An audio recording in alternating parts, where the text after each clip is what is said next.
like yo. Yeah. I fuck that bitch, you better not forget. Diamonds on me, give her hell yeah.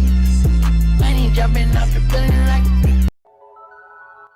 Hey, welcome back to my channel. Hope everyone's doing great. Today I'll be showing you guys what I got in my Shein package.